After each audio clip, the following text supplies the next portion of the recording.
Hindi niya pwedeng sirain ang mga nakatakda na. Hindi naman nagsakripisyo si Doña Camelia sa gutom para lang hindi matupad ang mga gusto niya. Kailangan nating maipasang itim na sisiw. Hindi kita titigilan, ate. Dahil kapag napuruan kita, hindi na kita isasauli kay Lola. Ako na mismo ang papatay sa'yo. Mauubusan ka na nga ng dugo oh. Kung ano-ano pang kayabangan niyang sinasabi mo. Bumalik ka na sa pinanggalingan mo. Tanggapin ang katapusan ng lahi ninyo. Kayo matatapos!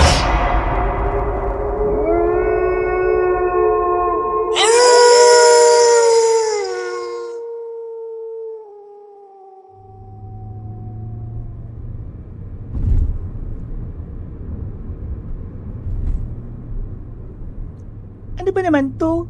Bakit nawawala yung signal? Kanina okay pa naman. Tama naman siguro tong tinatahak kong daan. Ay nako, bahala na nga. Wala naman ibang direksyon na nakalagay dito sa GPS eh. Dahan-dahang pinihit ni Carmelita ang manibela ng kanyang kotse habang tinatahak ang balikong daan papunta sa probinsya. Madilim na ang kalangitan. Ang huling sinag ng araw ay nagkukubli na sa likod ng mga bundok. Tanging ang ilaw ng kanyang headlight at ang malamlam na buwan ang nagsisilbing gabay niya sa bawat pagliko.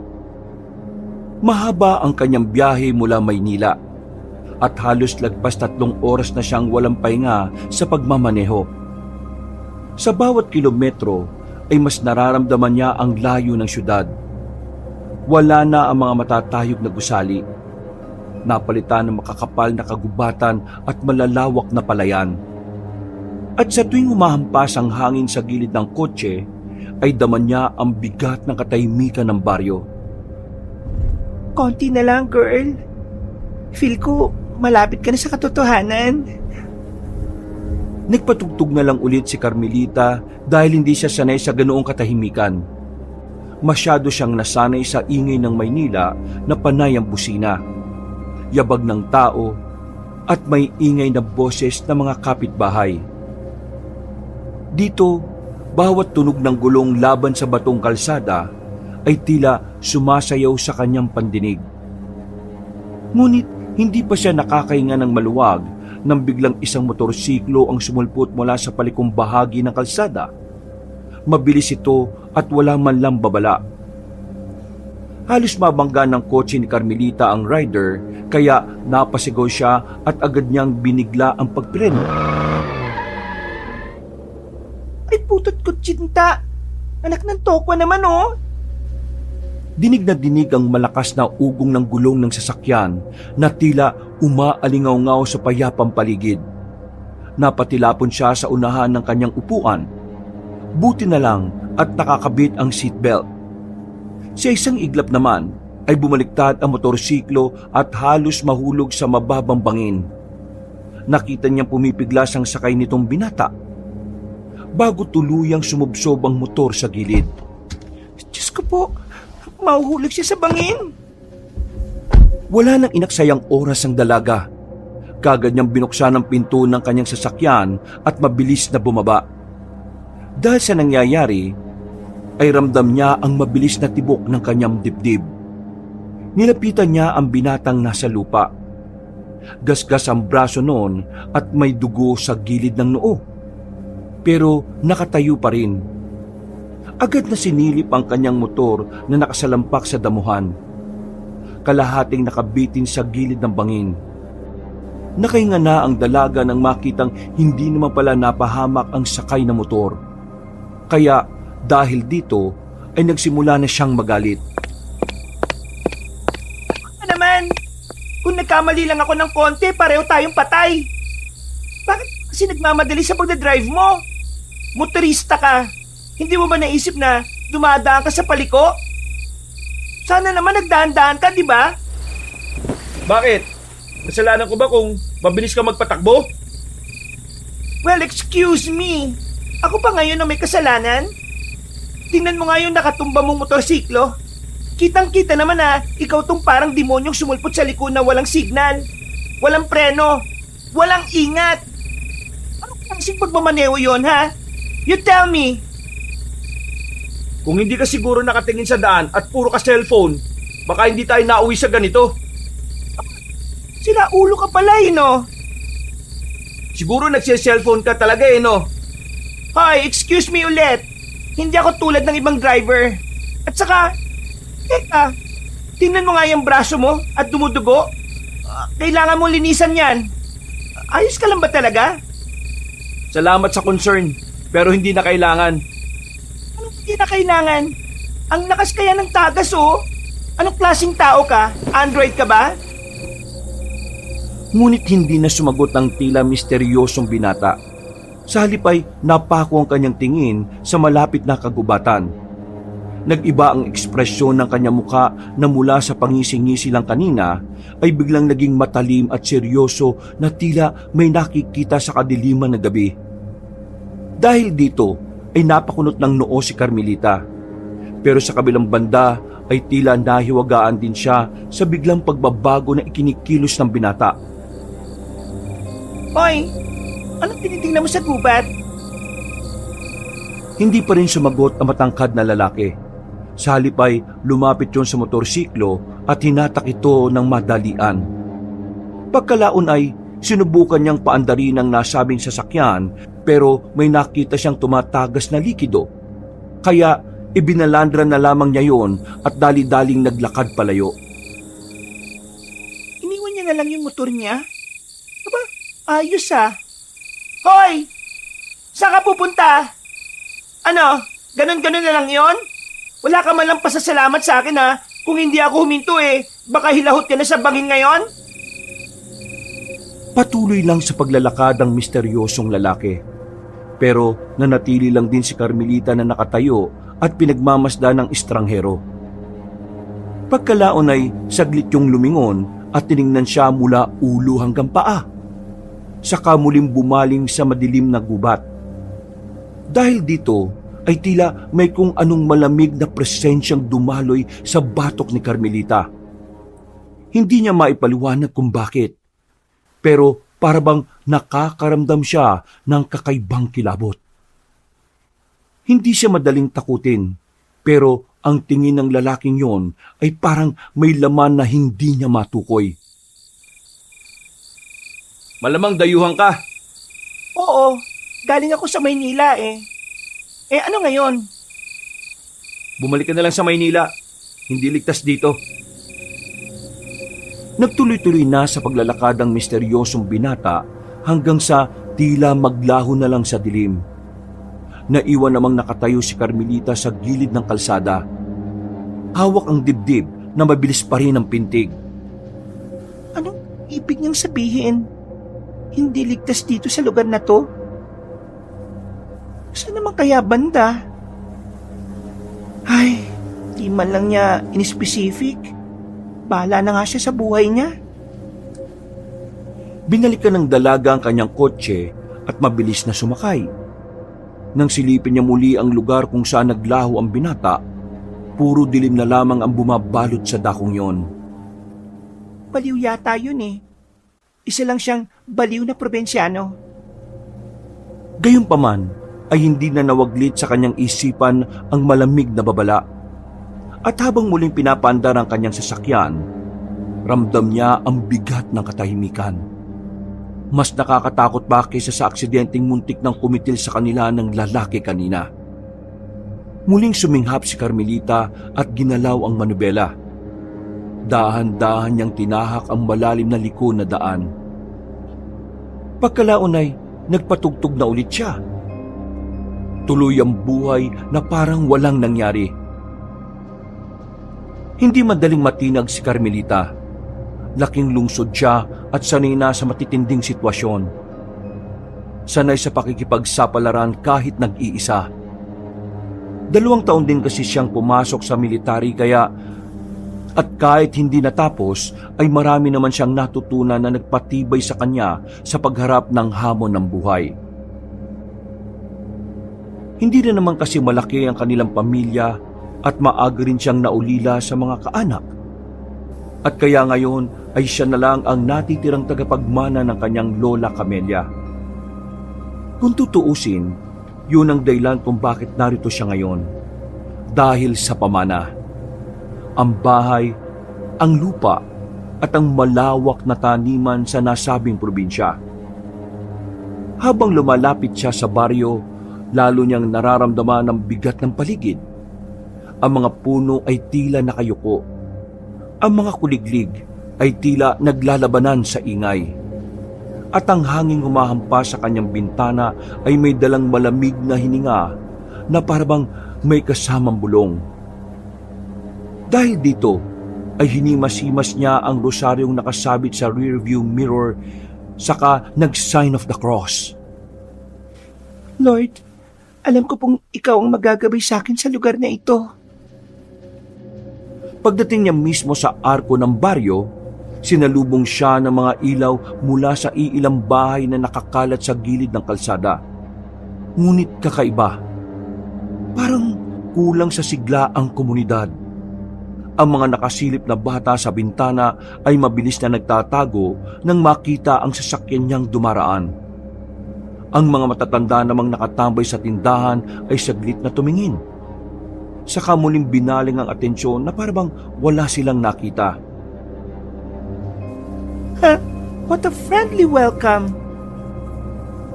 Makalipas ang ilang minuto, ay natanaw niya ang malaking bakal na tarangkahan ng bahay ni Lola Camelia. Bagamat madilim, agad na umagaw ng atensyon ang napakalaking istruktura. Ang dalawang palapag na bahay ay yari sa matibay na kahoy. May mga bintanang salamin na napapalibutan ng bakal na disenyo. Kahit malayo pa, ay ramdam ang bigat at kapangyarihan na tila bumabalot sa lumang tahanan. Habang mabagal na umaandar ang sasakyan, ay sinipat niya ito. Hanggang nauwi na naman siya sa paghimas sa rosaryong nakasabit sa rearview mirror.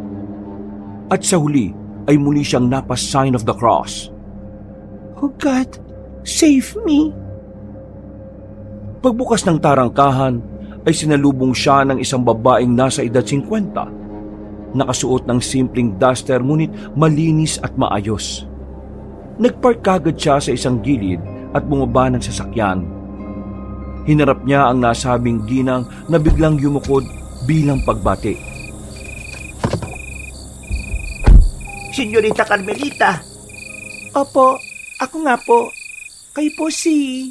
Ako si Aling Aida, ang mayordoma rito. Matagal na po naming hinihintay ang inyong pagdating. Sila naman po si Mang Feliciano, ang hardinero dito. At itong isang batang lalaki ay apo ko po, si Lorno, na manggagawa rin dito sa lupain ni Senyora Camelia. Ngumiti siya at kumaway habang nakatingin kay Mang Feliciano at Lorno na walang mga imik. Pagkalaon ay lumapit ang mga yon at nagbigay galang kay Carmelita. Ngunit may napansin ng dalagang dayuhan. Bagamat nakangiti sa kanya ang mga tao, ay may kung anong lungkot at kaba sa likod ng kanilang mga tingin. Maraming salamat ulit at naparito ka na. Salamat din po, dahil kahit wala ang lola ko ay nandito pa rin kayo. Ito po kasi ang bilin sa amin ni Senyorita. Mananatili po kami rito na magsisilbi rin sa inyo dahil mamanahin na ninyo ang magarang bahay na ito at ang buong lupain, Senyorita. Ang lahat ng pag-aari ng inyong Lola Camelia ay sa inyo na ngayon. Salamat po. Napapangiti man ay mahahalata rin ang lungkot sa mga mata ng dalaga. Naalala niya kasi ang kanyang lola, na isang babaeng mabait at masinop. Hindi sila ganoon kalapit dahil bata pa siya nang huli silang magkita. Magkagayon man ay mahal na mahal niya ang matandang babae. At ngayong narito na siya, ay ramdam niya ang bigat ng ala-ala at pagkawala ng matandang babae. Matapos ang kumustahan, pagpasok sa bahay ay kaagad sinalubong si Carmelita ng malakas na amoy ng kahoy at lumang alikabok. Gusto niya sana magtakip ng ilong pero nahiya naman siya sa tatlo. Tila sanay na kasi ang mga yon sa ganoong amoy. Malawak ang sala, puno ng antigong muebles, mga larawan ng kanilang angkan, at mga kurtinang tila hindi na nahuhugasan o nalalabhan. May chandelier na nakasabit sa kisame, ngunit tila matagal nang hindi umiilaw. Naaalala ko tong mga to. Parang walang nagbago sa bahay ni Lola. Gaya pa rin ng dati. Kaya nga, senyorita, tila walang nagbago sa lugar na ito. Maliban sa pagbabalik mo. Habang umaakyat siya sa hagdan, parang naririnig niya ang mahinang pagkaluskos ng kahoy sa ilalim ng kanyang paa. At sa bawat sulok ay pakiramdam niya may mga matang nakamasid. Hindi na lang niya masyadong pinansin dahil nakikipagkwentuhan siya sa mayordoma. Nakarating siya sa kwarto na itinuro ni Aling Aida, ang dating silid ni Lola Camelia. Binuksan niya ang pinto at agad siyang sinalubong ng malamig na hangin. Parang may dumaan sa kanyang likuran na nagdulot ng kilabot. May kailangan ka, senyorita. Tawagin niyo lang po kami. Isasara ko na ang pinto para makapagpahinga ka na. Sige po, Aling Aida. Maraming salamat po ulit. Sige, maiwan na kita. Magpahinga ka muna, senyorita. Opo. Naiwan na nga si Carmelita sa tahimik na silid. Tumayo siya sa gitna at tumingin sa malaking bintana kung saan makikita ang malawak na taniman sa likod ng bahay. Napabuntong hininga siya ng malalim at napasinghap na tila nilalanghap ang sariwang hangin sa dakong yon. Ay, sa wakas, narito na ako. Nakabalik na ako sa lupain ni Lola Camelia. Habang ninanamnam ang sariwang paligid, ay naagaw ang atensyon niya nang mapansin ng ilang tao mula sa hindi kalayuan. Lagpas 10 ang mga yon at papunta sa kung saan tanga ng ilang sulo bilang liwanag sa dilim. Napakunot siya ng noo at nakaramdam ng kakaiba. Lalo na nang huminto ang nasa hulihan saka tumingin sa kanya. Pagngiti nun ay saka muling naglakad at hindi na siya pinansin. Anong problema nun? Ang creepy naman ng pagtawa niya. Saan kaya sila papunta ng ganitong oras? Bumalik ka na lang sa Maynila. Hindi ligtas dito. Hindi niya rin alam kung bakit bigla na lang sumagi sa isip niya ang mga sinabi ng estrangherong lalaki kanina. Pero para yung bulong ng hangin sa kanyang tenga, dahilan kaya siya napalingon sa likuran. Sa kauna-unahang pagkakataon mula nang umalis siya ng Maynila, ay ngayon lang siya kinagat ng sariling pagdududa. Tama ba tong desisyon ko na umuwi dito? Parang may kakaiba ako nararamdaman sa lugar na ito Siguro dala lang to ng pagod. Tama si Aling Aida. Kailangan ko muna magpahinga. Iniwan niyang nakabukas ang malaking bintana. Sinalampak niya ang sarili sa kama at saka ipinikit ang mga mata hanggang sa makatulog siya na mahimbing. Dala na matinding pagod ay tila inanod ang kanyang diwa sa kung saan. Nakarating siya sa isang panaginip mula nung bata pa siya ang huling punta niya sa lugar na yon. Nang tingnan niya ang sarili sa salaming nasa gilid ay nagulat siya dahil sumanib ang kaluluwa niya ngayon sa batang sarili. Ilang saglit pa, pagpasok sa sala ay naabutan niya ang mga magulang na sina Nanay Carmen at Tatay Lito na nakikipagtalo kay Lola Camelia. Hindi niya marinig ang pinagtatalunan ng tatlo, pero alam niyang seryoso yon dahil bakas na bakas sa mukha ng kanyang mga magulang. Nay, Tay, tama na po. Huwag niyo na pong awayin si Lola. Huwag po kayo mag-away-away. Pero tila bingi ang kanyang mga magulang. Patuloy ang mga yon sa pakikipagtalo hanggang sa sabay na napalingon sa kanya. Nakita niyang nagsasalita ang tatay at nanay niya pero hindi niya marinig ang mga sinasabi. Pagkalaon ay hinatak na siya ng mga yon palabas ng bahay ni Lola Camelia.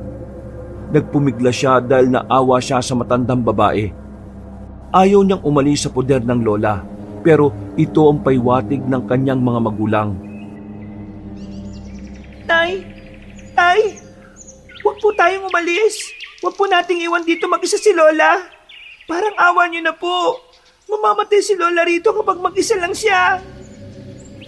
Pero katulad kanina ay tila bingi pa rin ang mga magulang ni Carmelita. Hinatak siya nito at nang nasa labas na sila ng magarang bahay ay muli niyang nilingon ang kinaroroonan ni Lola Camelia. Nanlaki ang mga mata niya nang makita si Aling Aida sa kanan ng matandang babae. Pero iba ang imahe ng ginang. Namumula ang mga mata nito na parang isang dyablo. Mas natakot si Carmelita nang makita niya ang malaki at maladyablong anino sa likuran ni Lola Camelia. Tila ba nilulukob nito ang matandang babae. Kaya nagpupumiglas siya sa mga magulang. Tay! Tay! Huwag nating iwan si Lola. Mamamatay siya rito. May demonyo sa likuran niya. May demonyong gusto ko sa kanya. Nagsara ang pinto at kasunod nito ay umalingaw-ngawang sigaw ni Lola Camelia na tila nahihirapan. Dahil doon ay mas lalong nagimbal si Carmelita. Kumawala siya sa mga magulang at tumakbo pabalik. Pagbalik niya sa malaking pinto ay nagimbal siya matapos sunggaban ng isang halimaw. Dito na napabalikwas ng bango ng dalaga. Pawis na pawis, kaya nabasa tuloy ang kanyang damit. Ano bang ibig sabihin ng panaginip na yon? Tumayo na lang siya at nagpunta sa kusina para kumuha ng tubig. Dito niya napansin na sobrang tahimik at nakakatakot ang buong bahay kapag ganung oras. Hindi naman siya matatakutin, pero nakakaramdam siya ng kilabot na parabang merong nagmamasid sa kanya mula sa kung saan. Nang pabalik na sa kwarto ay napadaan siya sa malawak na sala. Dito niya nakita ang lugar sa panaginip niya kung saan nakaupo noon si Lola Camelia. Napa-sign of the cross na lang ulit siya habang napapabuntong hininga. Pagkatapos ay bumalik na siya sa silid at sinikap na makatulog ng mahimbing. Kinabukasan, maaga siyang nagising. Hindi dahil sa alarm clock, kundi dahil sa ingay ng mga manok sa malawak na bakuran at ang tila walang tigil na pag-awit ng mga maya. Sanay si Carmelita na paggising niya ay kasabay ng ugong ng traffic at mga busina ng jeep sa Maynila. Ngayon ay tila ibang-iba ang mundong ginagalawan niya. Bukod sa payapa, tahimik ang lugar. Malamig, presko at puno ng mga tunog na parang himig na nag-aawitang kalikasan. Dahan-dahan siyang bumangon mula sa kama. Pagsilip sa malaking bintana, ay muling nasilayan ng dalaga ang malawak na lupain sa likod ng bahay. Ang tanim ay parang karagatan ng lunti ang mga halaman na umabot hanggang dulo ng kanyang paningin. Ngunit higit sa kagandahan at katahimikan ay may kakaibang bigat ang tanawing yon. Para bang may misteryong nakatago sa ilalim ng bawat punla. Habang pinagmamasdan ng mga nagtatrabaho sa taniman, ay muling sumagi ang nakita niya kagabi. Napansin niya kasi na parang ang mga dalang sulurin kagabi ang mga nakita niya ngayon. Magandang umaga kahit hindi niyo ako naririnig. Tumalikod na siya at nag-ayos ng sarili bago lumabas ng silid. Pababa sa hagdanan ay sinalubong kagad siya ni Aling Aida na nakasuot na ng malinis na saya. May dalang tray ng pagkain ng mayordoma na may isang tasa na mainit na tsokolate at tinapay na bagong hurno. Magandang umaga, Senyorita Carmelita. Magandang umaga din, Aling Aida. Kunin mo to't inumin. Masarap tong tsokolate at tinapay na sariling bersyon ko sa paggawa. Talaga po? Maraming salamat po. Ay, walang anuman. Masaya akong mapaglingkuran ka, Lalo na't ito ang huling bili ng lola mo sa akin at sa aming lahat na narito sa lupain niya. Talaga po? Nakakatuwa naman pong marinig yan. Pero nakakailang din dahil hindi naman ako sanay na tinatrato ng ganito. Masasanay ka rin. Lalo na't ikaw na ang hahalili sa kanya. Hahalili? Inumin mo na at baka lumamig pa ang tsokolate. Sige po. Umupo si Carmelita sa hapag at sinimulang tikman ng pagkain. Masarap, pero ramdam niyang parang may kakaiba sa lasa ng tsokolate. Mapait at tila may halong damo. Nang mapansin niya na hindi nakaupo si Aling Aida, bagkus ay nakatayo lang at nakatingin sa kanya, nagtaka siya, saka yun muling kinausap. Hindi po ba kayo kakain? Nakakailang kung wala akong kasabay eh. Sanay na akong kumain pagkatapos ng amo. Ganyan din si Senyorita Camelia noon. Kaya huwag ka nang mailang sa akin, Senyorita. Napakibit balikat na lang ang dalaga at hindi umalma. Ramdam na niya kasing hindi magpapatinag ang ginang sa paninindigan nito. Ilang saglit pa ay napansin niya sa hindi kalayuan si Lorno. Nagulat pa nga siya dahil kitang-kita niya na namumula ang mga mata nito. Pagkusot ng mga mata ay tila normal naman yon. Kaya nakahinga siya ng malalim. Ayos ka lang ba? Bakit parang gulat na gulat ka nang makita mo ang apo ko? Pasensya na po. Mukhang inaantok pa ako. Dahil ang tingin ko sa mata ni Lorno kanina eh. Parang namumula. Namamalikmata lang pala ako. Natigilan na si Carmelita dahil napansin niya ang titig ng mayordoma sa apo nito. Halata sa mukha ng ginang ang galit pero ngumiti rin naman kagad pagbaling sa kanya. Hindi na niya pinagtuunan pa ito ng pansin. Nagtuloy-tuloy na siya sa pag-almusal dahil nagpaalam na rin muna ang ginang na pupunta na ng kusina. Matapos mag-almusal, ay lumabas siya ng bahay para magpahangin-hangin lang muna. Pero nakita siya ni Mang Feliciano na wala pang ginagawa. Lumapit ang Ginoo at inanyayahan siyang gumala sa paligid ng lupain. Sumang-ayong kagad ang dalaga dahil gusto niya rin talaga yon. Sakay ng lumang bukyo ay nilibot nga nila ang lupain ng namayapang Lola Camelia na mamanahin niya.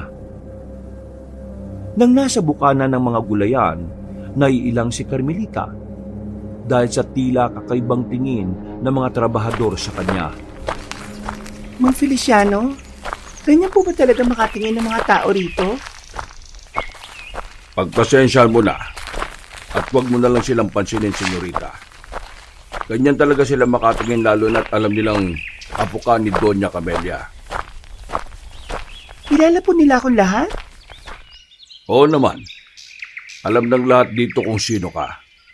Kahit di ka pa nila nakikita. Paano po? Palagi po ba akong kinukwento ni Lola kahit sa mga trabador? Dahil sa amoy mo. Ho? Dahil sa ano? Basta, senyorita. Natutuwa kaming lahat na nagpunta ka rito. Kasi may hahalili na rin sa wakas kay Doña Camelia. Teka, kanina ko pa naririnig yung hahalili na yan. Ano ba yun? Magpunta na po tayo sa banda roon dahil mas maganda at maaliwalas ang tanawin. Hindi na nagawang makapagtanong ni Carmelita dahil nanahimik na lang bigla ang hardinero at tinungo na nga nila ang mga puno ng mangga, nyog at kapihan. Mga bahagi rin ng taniman na tila bagong araro lamang. Ngunit walang tanim. Na-curious ang dalaga kaya hindi na talaga niya matiis na magtanong ulit at kausapin ang kasama. Bakit walang nakatinim dito? May iniwang tagubilin si Doña Camelia. Huwag raw kami magtatanim dito. Bakit naman? Pasensya na, senyorita. Dahil hindi ko rin talaga alam.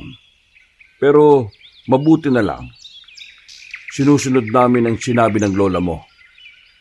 Mabuti pa at bumalik na tayo. May kailangan na rin kasi akong gawin sa hardin. Sige po. Salamat sa paglilibot sa akin. Habang pabalik sila, sa tuwing may makakasalubong na tauhan ay tila mas lalong naiilang si Carmelita. Ang ilan din sa mga yon ay parabang nagkikislapan ng mga mata sa paningin niya. Sinarili na lamang niya ang tungkol dito dahil baka guni-guni niya lang. Gawa ng naninibago sa nasabing lugar. Mabilis na lumipas ang oras, araw at linggo. Habang tumatagal ang dalaga sa lugar na yon, ay marami siyang napapansing kakaiba. Una, sa tuwing nagtatanong siya kung paano namatay si Lola Camelia, ay tila tikom ang bibig ni na Aling Aida, Lorno at Mang Feliciano, pati na rin ang ibang tauhan doon.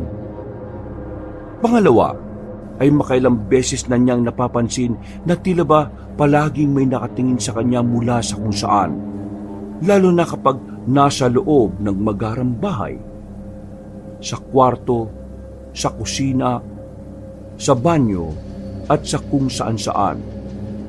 Palagi na lang niyang nararamdaman ng ganon. At ang pinaka-creepy sa lahat ay ang ikinikilos ng mga tauhan sa taniman. Sa tuwing makikita siya ng mga yon, ay parabang may makahulugang ngiti na binabato sa kanya. Hindi niya alam kung bakit pero kakaiba ang pakiramdam niya. Parabang ginigisa siya sa sarili niyang mantika kahit wala naman silang ginagawa, kundi ngumiti lang. Martes, pagkatapos ng tanghalian, ay nagpahinga muna si Carmelita sa kanyang silid. Nakatulog siya ng mahimbing at nagising lang dahil may narinig siyang kaluskos. Pagbangon ay nakarinig siya ng mga yabag na tumatakbo papunta sa banyo. Malawak kasi ang banyo ng silid na tinutuluyan niya at meron itong 2 pinto sa bawat dulo. Naglakad siya ng marahan papunta sa pinakamalapit na pinto at dahan-dahang sumilip sa loob. Wala siyang nakita, pero narinig niyang tumakbo palabas sa kabilang pinto ang kung sino mang naroon. May tao ba dyan? Pagkalabas ng kwarto, ay tumambad na nga sa kanyang paningin ang nakakatakot na nilalang. Hindi niya masyadong nakita ang kabuuan dahil nakatago yun sa sulok ng pintuan, kung saan medyo madilim. Ang tanging naaninag niya lang ay ang namumulan nitong mga mata at ang mahahaba nitong pangil. Umangil yun kaya napasigaw siya at sa unang pagkakataon ay nakaramdamang dalaga ng takot. Dahil dito ay dali-daling nagtungo si Aling Aida. Pagbukas niya ng pinto ay nasa sulok na ang dalaga na takot na takot.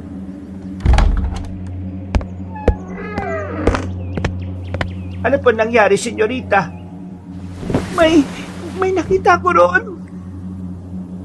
Kagad dinalugkog ng ginang ang dulong bahagi ng silid, pero wala naman siyang nakita kahit ano maliban sa antigong grandfather clock na hindi na rin naman gumagana. May nakita kong parang bata. Diyan tumakbo. Pero hindi lang siya basta bata dahil namumula ang mga mata niya at yung matutulis ng pangil. Parang sa halimaw. Baka nananaginip ka lang, senyora. Ang dilim din kasi dito sa kwarto mo. Hahawiin ko ang mga kortina. Sige, salamat po. O ayan, maliwanag na. Ayos lang na madilim ang silid kapag natutulog. Pero huwag tayo masasanay na walang liwanag na pumapasok. Dahil madalas sa mga masasamang elemento ay namamahay sa mga ganon. Lalo na kapag maraming dinadalang bigat sa puso ang isang tao. Bigla tuloy naalala ni Carmelita ang mga pinagdaraanan niya ngayon. Bago kasi siya nagpunta rito, ay nagiwalay na sila ni Benitez 10 taon din silang naging magnobyo at ikakasal na sana sa susunod na buwan. Yun nga lang, ay nahuli niya ang lalaki na may ibang babae at halos 2 taon na rin pala siyang niloloko nito. Ang masaklap sa kanya ay ang mismong best friend niyang si Lerma ang naging kabit. Ito rin talaga ang dahilan kaya nagpasya siyang umuwi rito sa probinsya para makalimot sa masalimuot niyang karanasan sa Maynila. Mas maigi pa na lumabas ka muna at maglibang. Titimplahan kita ng tsaa para maliwanagan ang isipan mo. Salamat po, Aling Aida. Nang nasa hardin na sila, ay uminom na nga ng tsaa si Carmelita. At katulad ng sinabi ng ginang, gumaan nga ang kanyang pakiramdam. At nang hapon ding yon, ay nakilala niya si Lorno ng mas personal. Napaupo ang batang lalaki at naglalaro ng luma at sirasirang trumpo habang nakikipagkwentuhan sa kanya.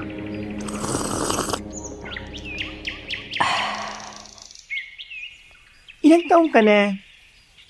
13 po. Hindi ka ba nag-aaral? Dati po, pero simula nang dito na ako nakatira, si Lola Aida na lang po nagtuturo sa akin. Bakit hindi ka na lang niya pag-aralin sa eskwelahan? Bawal po akong lumayo eh. Dito lang po ako. Alam mo po ba, senyorita, sabi ni Lola Aida, sa gabi raw, may mga taong hindi na tao. Huwag na raw tumanggi kapag dumating na sila. Ha? Anong ibig mong sabihin? Ay, kalimutan mo na lang po. Ayaw ko na pong magtrumpo, ate. Gusto mo pong maglaro ng tagu-taguan? Sige na naman po. Ang tagal ko na pong hindi nakakalaro nun eh. Ha? Sige na nga. Ikaw yung taya ah. Magtatago na po ako tapos bilang ka na lang po ng 10. Napangiti na lang ang dalaga pagkatapos ay pumikit siya saka nagsimulang magbilang hanggang 10. Nang matapos na ay dumilat siya at nagsimulang maghanap sa hardin. Nang makita niyang wala roon ang batang lalaki ay napangiti siya. Pagkatapos ay pumasok na siya sa loob ng bahay at doon naganap. Lorno, nandito na ako. Naghanap na ako. Kaya magtago ka na. Narinig niya ang pagtawa ng batang lalaki sa bandang kusina kaya tumakbo siya papunta roon. Nang wala ay lumusot siya sa dirty kitchen. Hanggang sa may narinig siyang yabag na tumakbo papunta sa kabilang dulo.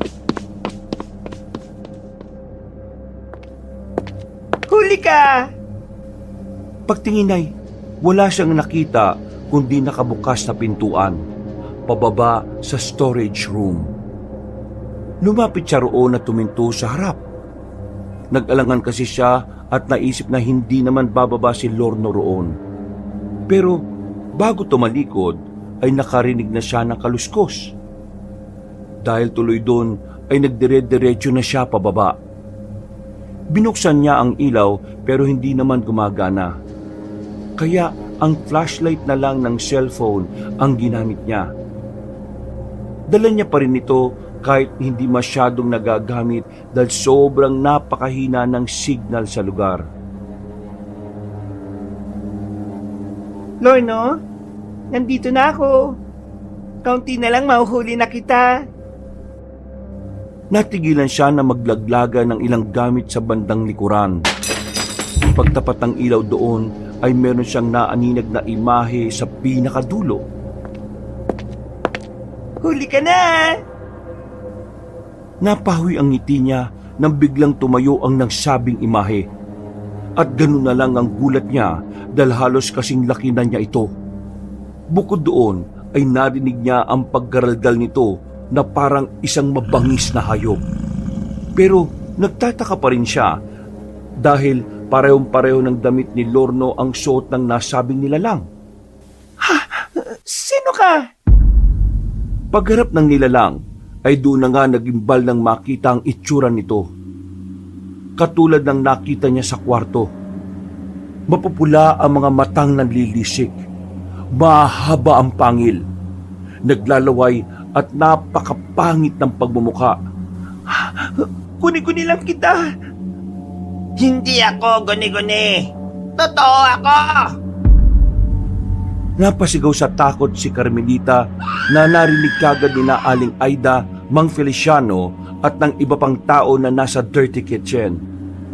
Lahat sila ay nagbabaan sa storage room kung saan naabutan nila si Carmelita na nakaupo habang sumisigaw at takot na takot. Binuksan kagad ni Mang Feliciano ang ilaw at nang lumiwanag mula sa kabilang parte ng silid ay nakita nila si Lorno na gumagapang patago. Ano nangyayari rito, Lorna? Bakit sumisigaw, senyorita, at takot na takot? Hindi ko po alam. Nagtatago-taguan lang po kami tapos narinig ko na lang pong sumisigaw si ate. Kaya gumapang po ko dito sa sulok. Natakot din po ako eh. Ayos ka lang ba, senyorita Carmelita? Ano bang nangyari? Wala. Guni-guni ko lang siguro yon. Pasensya na kayo sa akin. Huwag mong alalahanin yon. Halika't ihahatid na muna kita sa kwarto mo. Lorna, umakyat ka na rin at mag-ayos ka ng sarili mo. Tingnan mo ang damit mo. Nadumihan mo na naman ang gusto. Nang magkatinginan si Carmelita at Lorno ay tila pasimpleng tumawa ang batang lalaki. Bago maunang umakyat palabas ng storage room, naiwang naguguluhan ng dalaga dahil hindi rin niya masabi kung guni-guni ba ang nakita kanina o totoo. Pero pakiramdam niya talaga ay si Lorno ang halimaw na nakita niya. Itinago na lang muna niya sa sarili ang tungkol dito. Pagsapit ng gabi, pagkatapos nilang kumain ay medyo hindi pa rin mapakali si Carmelita. Hindi pa rin kasi maalis sa utak niya ang nakita kanina na 2 beses pa nangyari. Dahil dito ay nagtungo siya sa silid ng yumaong lola. Umupo siya sa paborito nitong sofa at doon ay muling bumalik ang mga nakalipas na alaala sa lugar na yon. Tanda niya ang huling pagkakataon na nakita niya si Doña Camelia na masayang nakangiti sa kanya at palaging nagtatagubilin. Tanda ko pa yung palagi mong sinasabi sa akin, Lola Camelia, na kung sakaling wala ka na, huwag kong kalilimutan ang bahay na ito, na dapat kong manahin at lahat ng meron ka. Pero parang ang hirap naman yata tumira rito, La. Nararamdaman ko na parang may alam ang mga tao rito tungkol sa mga kakaibang bagay na hindi ko maipaliwanag. Ramdam na ramdam ko ang kakaibang bigat at kadiliman na bumabalot sa buong lugar. Parang may hindi tama eh. Umalis siya sa paboritong upuan ng yumaong matanda. Pagkalaon ay nahiga siya sa kama nito at pinilit niyang ipikit ang kanyang mga mata. Paano ka nga ba namatay, Lola? Totoo nga kaya yung nakalagay doon sa cause of death nyo? Parang hindi ako naniniwala na namatay ka lang ng basta-basta eh. Napabangon na siya ulit at bumalik sa kanyang silid bago pa makatulog sa lugar na yon. Nang nasa kwarto na, ay muli siyang sumilip sa malaking bintana. Nakita na naman niya ang ilang kalalakihang may sulo. At sa pagkakataong yon, ay napansin niya na kasama na rin si Mang Feliciano. Hindi na siya nagpahalatang nakadungaw pero nagtataka talaga siya dahil halos gabi-gabi na lang nakikita niya mga yon. Ano kayang ginagawa talaga nila? May kakaiba talaga sa lugar na to. Siguro, kailangan ko ng alamin ang nangyayari para malaman ko na rin talaga kung ano nga bang totoong ikinamatay ng lola ko.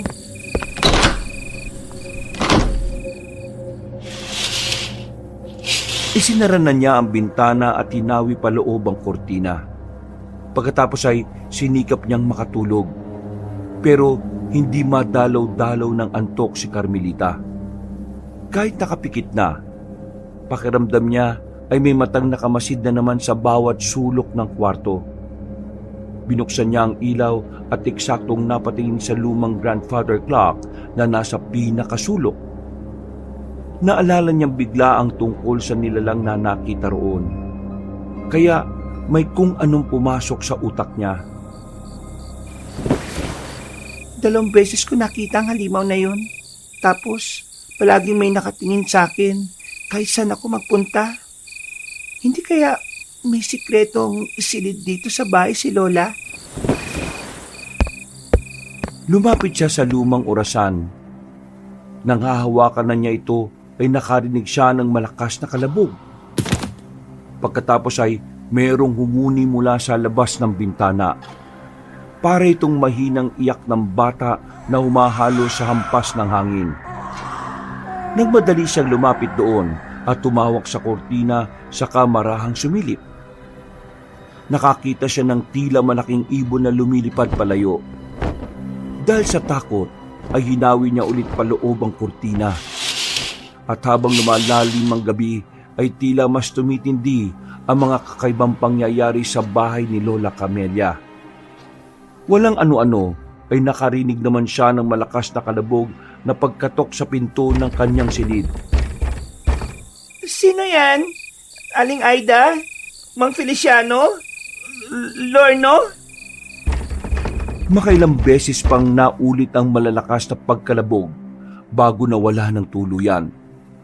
Hindi na tuloy talaga dinalaw ng antok ang dalaga. Aligagang aligagha siya at hindi na makampante hanggang muli siyang mapatingin sa lumang grandfather clock. Doon na nabuo ang desisyon niyang lumapit dito at hindi nga siya nagkamali sa kanina pang iniisip. Meron siyang nakitang tila maliit na siwang doon.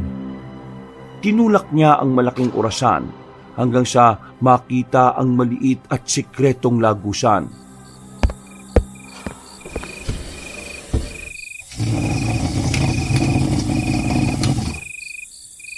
Diyos ko po, tama nga ang hinala ko. Totoo yung halimaw na nakita ko na yon at dito siya dumadaan. May hindi nga sinasabi sa akin ng mga tao rito. At sigurado kung may kinalaman dito ang totoong pagkamatay ng lola ko. Napasign of the cross ang dalaga at kahit natatakot ay pinasok niya ang maliit na lagusan hanggang sa umabot siya sa isang silid. Pagbaba roon ay sumalubong agad sa kanya ang mabahong amoy ng nabubulok na karne. Napasingap siya at napahawak sa ilong. Sa loob ng silid ay may isang maliit na kulungan na gawa sa kawayan at bakal. Dito ay nakakulong ang kakaibang uri ng sisiw. Namumula ang mga mata nito na parang nag-aalab at nangingintabang balat sa pagkaitim. At ang mas nakakagulat ay nang marinig niya kung paano ito nagsusumigaw sa loob ng kulungan. Ang tunog nito ay hindi gaya ng karaniwang tilaok, kundi parang iyak ng sanggol. Nanlamig ang buong katawan ni Carmelita habang nakatakip pa rin ang ilong. Diyos ko, anong lugar to? Anong klaseng sisiw ito? Naglibot pa siya ng tingin hanggang sa makita ang isa pang pinto. Pumasok siya roon at mas lalong nagulat nang makita ang mesa sa gitna ng nasabing silid. Naroon ang isang lumang aklat na nakabukas, puno ng mga larawan ng katawan ng tao. May guhit kung saan puputulin o babalatan. Sa tabi nito ay may garapon ng dugo at pinatuyong laman. Hindi na niya masikmura pa ang mga nakikita niya, kaya naman kamuntikan na siyang masuka. Lalapit pa sana siya roon para mas makita ang iba pang detalye, pero nakarinig na siya ng mabibigat na yabag ng paa. Nagtago siya sa pinakasulok sa sobrang taranta hanggang sa makita nga sina Aling Aida at Mang Feliciano.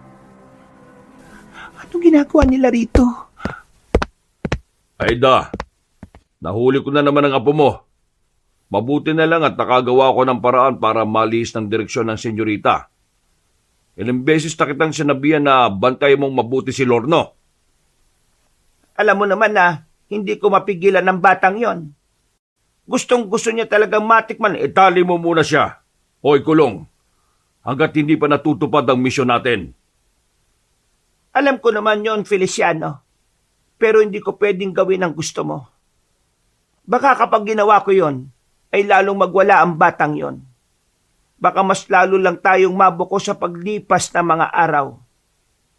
Kung ganon, pagsabihan mo siya at isiksik mo sa kokote niya ang mga dapat niyang maintindihan. Matagal na panahon din ang hinintay natin bago mapapayag na umuwi rito si Senyorita Carmelita. Hindi niya pwedeng sirain ang mga nakatakda na. Hindi naman nagsakripisyo si Doña Camelia sa gutom para lang hindi matupad ang mga gusto niya. Kailangan nating maipasang itim na sisiw. Anong ibig nilang sabihin? Kanino nila ipapasang itim na sisiw na yon? Habang nakikinig, ay napalingon si Carmelita sa silid na kinaroroonan ng kulungan, kung saan naroon ang sinasabing mahiwagang sisiw. At nang bumaling siya ulit sa mga kasambahay, ay nagulat siya sa mga sumunod na narinig. Manahimik ka na muna. May ibang tao rito sa kwarto. Napalingon ng dalawa sa kinaroroonan ni Carmelita. Mabuti na lang ay nakatakbo na kagad ang dalaga pabalik sa kanyang silid. Dali-dali niyang hinarang ang grandfather clock at sinigurong hindi yun may tutulak na manggagaling sa lagusan. Habang nasa kama, ay pinagnilay-nilayan niya ang mga narinig na pinag-usapan ni na Aling Aida at Mang Feliciano. Alam niyang may masamang pakahulugan ng mga yon. Wala siyang maintindihan. Napayakap na lang siya sa kanyang sarili habang nanginginig ang kalamnan sa takot. Bukod kasi sa mga narinig, sumasagi rin sa isipan niya ang tila mahiwagang itim na sisiw. Ano ba talaga ang meron sa lugar na ito? Ano yung sinasabi ni Mang Feliciano na namatay ang lola ko dahil sa gutom? Ginutom nila ang lola ko? Kung totoo yun, para na rin silang gumawa ng krimen. Kapag nalaman ko ang totoo, humanda silang lahat at magbabayad sila. Siniguro niyang walang makakapasok sa kwarto at pinilit niyang hindi matulog dahil sa takot na baka meron na namang dumalaw na nakakatakot na nilalang. Subalit sa huli ay hindi niya natakasan ng karimlan. Unti-unti na siyang dinalaw ng antok hanggang sa makatulog. Ilang saglit pa ay napabalikwas siya ng bangon. Naramdaman niya kasing may kung ano o sinong gumagapang sa ilalim ng kama. Takot siyang napasandal pero umandar pa rin ang kanyang kuryosidad. Kahit natatakot ay dahan-dahan niyang sinilip ang ilalim at ganoon na lang ang gulat niya nang makitang itim na sisiw na may namumulang mga mata. Nang magtama ang mga mata nila ay para siyang napatanga sa kawalan. Pagkatapos ay bigla siyang sinunggapan ng itim na sisiw. Nahulog siya sa kama at unti-unting pumasok sa bibig niya ang nasabing nilalang. Sa takot ay napasigaw siya at kasabay nito ay napabalikwas siya ng bangon. Pawis na naman siya habang mabilis na kumakalabog ang dibdib niya. Sa kanya lang din napansin na umaga na pala dahil nakikita niya ang sinag ng araw na tumatago sa kurtina. Panaginip lang yun. Masamang panaginip lang. Napa-sign of the cross si Carmelita bago bumangon at hawiin pabukas ang bintana. Isang masiglang umaga ang tumambad sa kanya, pero kahit maganda ang sikat ng araw ay tila mabigat ang pakiramdam ng dalaga. Dahil kulang na kulang siya sa tulog, inihanda niyang sarili na umaktong normal bago lumabas ng kwarto. Sa pagkainan, nakaupo siya habang pinagmamasdan sina Aling Aida at Mang Feliciano na abala na naghahanda ng agahan. Si Lorno naman ay kumakain lang, pero ramdam niya ang palihim na pagsulyap ng batang lalaki. Napansin niyang napakatahimik kaya siya na mismo ang naglakas ng loob na gumawa ng ingay. Aling Aida, matanong ko lang, meron pa bang ibang silid ang lola ko? Yung bang parang opisina niya? Tanda ko kasi noon na meron siyang aklatan eh. Parang hindi ko na nakikita rito sa bahay. Yung sinasabi mong aklatan, matagal nang wala yon. Nasaan na po yung mga aklat? Nasa bodega, nasa attic. Pwede po bang makita? Pwede naman. Pero baka sira-sira na yon dahil binubukbok na. Okay lang po. Gusto ko lang kasi makita mga yon. Bakit mo gusto makita ang mga dating aklat ni Doña Camelia? Gusto ko lang. Gusto ko rin kasing magbasa-basa. Nakakabagot na rin kasi ang paikot-ikot dito. Pwede po akong sumama? Pasensya na, Lorno. Gusto ko muna kasi mapag-isa ngayon eh. Sa susunod na lang. Wala nang nagawa ang tatlong kasambahay, kundi ang manahimik ulit. Pagkatapos mag-almusal, ay mag-isa na ngang nagpunta si Carmelita sa attic. Binusisi niya ang mga lumang aklat ng yumaong lola hanggang sa meron siyang makitang ikinatuwa niya. Naalala niya kasi noon na merong journal si Lola Camelia at binabasa ito sa kanya bago matulog. Sabi ko na nga ba, at makikita kita rito. Kami lang ni Lola ang nakakaalam sa journal na ito eh, kaya sigurado akong hindi pa ito nakikita ng ibang tao dito sa bahay.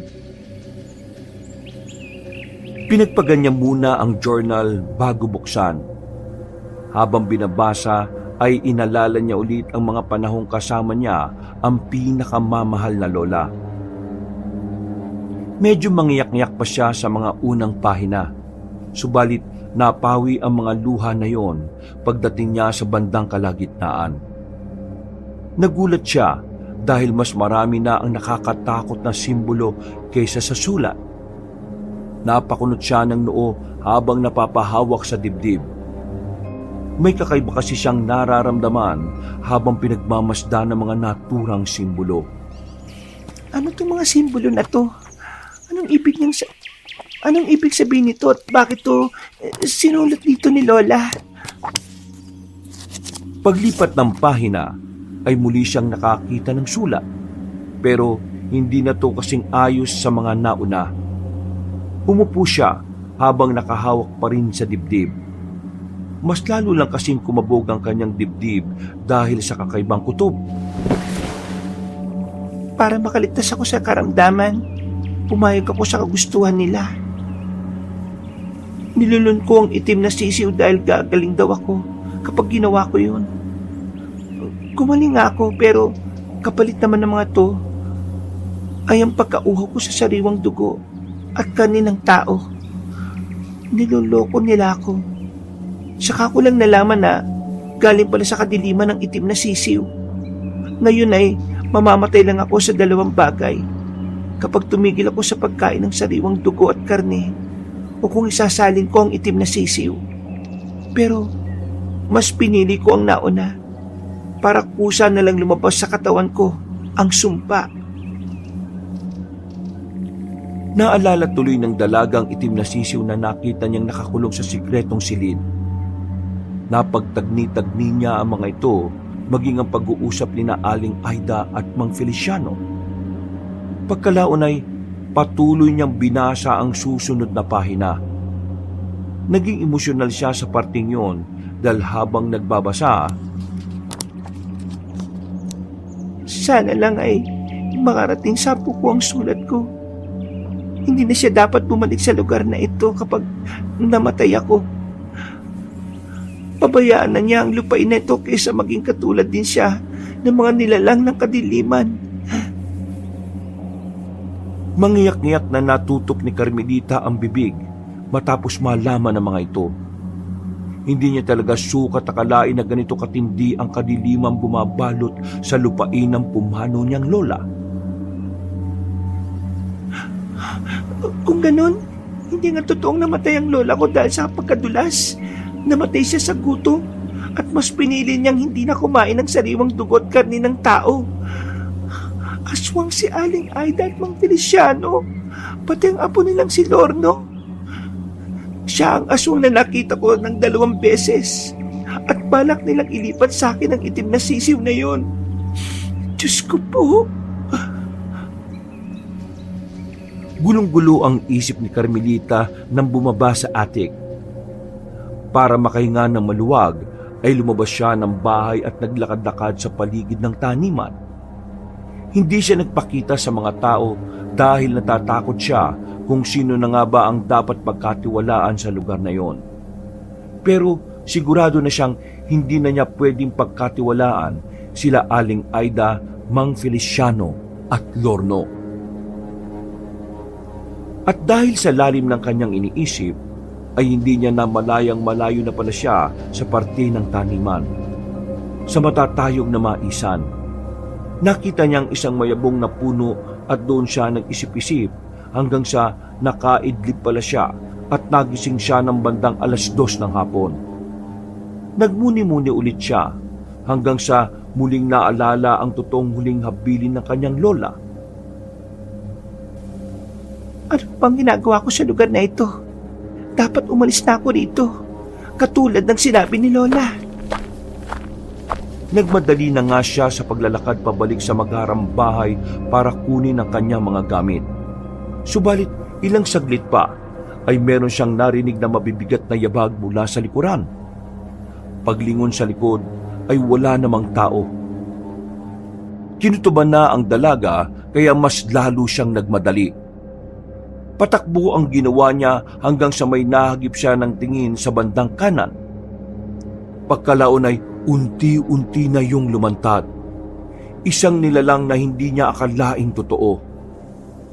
Namukaan niya ang nasabing lalaki dahil isa to sa mga trabahador sa taniman. Pero kakaiba ang mukha ng Ginoo na kinilalang si Mang Gastor. May itim-itim na ugat sa liig nito, pati sa magkabilang sentido. Ang mga mata ay maugat din at namumula ng husto, habang naglalaway na parang isang asong ulol. Mang Gastor, ano po nangyari sa inyo? Hindi umimik ang Ginoo. Gumisi lang yun at maya-maya pa nga ay kumistot-kistot na parang nawawala sa sarili. Dito na mas kinabahan si Carmelita, lalo na nang makita niya na unti-unti nang nagbabago ang mukha ng lalaki. Habang pinagmamasdan, ay patuloy siya sa paglalakad na mabilis. Pero tila walang katapusan ang tinatahak niyang maisan. Nagimbal na siya ng tuluyang makita ang nakakatakot na anyo ng trabahador.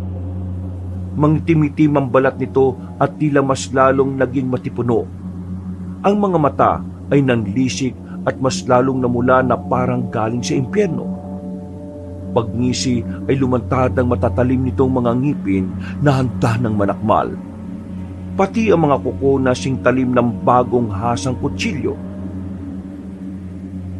Aswang, pero bakit may araw pa?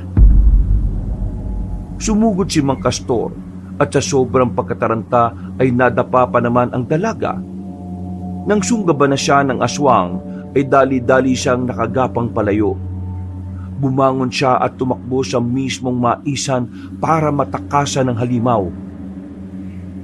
Hingal kalabaw na siya sa sobrang pagod hanggang sa aksidente na naman siyang matisod. Sa bilis ng takbo niya ay tumalsik siya sa malayo at tumama sa mga mais, dahilan para mabali ito at matumba. Nang babangon na ay napatingin siya sa pinagtisuran. Doon niya nakita ang bag na may laman ng mga kinakalawang na gulok at iba pang gamit. Hindi na siya nag-aksaya ng oras. Dali-dali niyang kinuwang sandata. Eksaktong pagdating ni Mang Gastor ay buong lakas niyang isinaksak ang gulok sa dibdib nito. Napahiyaw ang aswang habang nanggagalaiti at lumalaban-laban pa. Pero hindi na nagbigay ng pagkakataon pa si Carmelita. Hinugot niya ulit ang gulok at sa ikalawang pagkakataon ay sinaksak niya ulit ang aswang. Pero sa ulo na mismo. Pagkatapos ay hinigit niya ulit at sa pangatlong pagkakataon ay sa leeg na. I'm sorry, Mang Castor, pero hindi ako mamamatay sa lugar na ito. Bumulwak ang itim na dugo at ilang saglit ay humandusay na sa lupa ang walang buhay na katawan ni Mang Gastor. Hindi rin nagtagal ay unti-unti itong natutuyo hanggang sa tuluyang maging abo. Gulat na gulat din si Carmelita sa nangyari. Napalood siya at minasda ng sarili na namantsahan ng itim na dugo. Nang mapagtanto niya ang mga naganap, ay bigla siyang nangilabot. Ramdam ang panginginig ng buo niyang kalamnan. Muli niyang tinitigan ang abo ni Mang Gastor na naiwan habang hindi alam ang gagawin. Lahat sila rito, mga aswang. Kailangan ko na talagang umalis. Hindi ako mananatili dito at hindi ako magiging katulad nila. Hindi ako magiging halimaw. Ha? Natigilan siya nang makarinig ng mahinang pagtawa. Iginala niya ang tingin hanggang sa may maaninag na tao mula sa hindi kalayuan. Nang mapagtanto niyang may iba pang aswang sa paligid, ay wala na siyang inaksayang oras. Tumakbo na siya pabalik sa magarang bahay. Pinilit niyang itago ang pangyayari, ngunit malinaw na sa isip niya na kinakailangan niyang makalis bago siya masalinan ni Aling Aida ng itim na sisiw.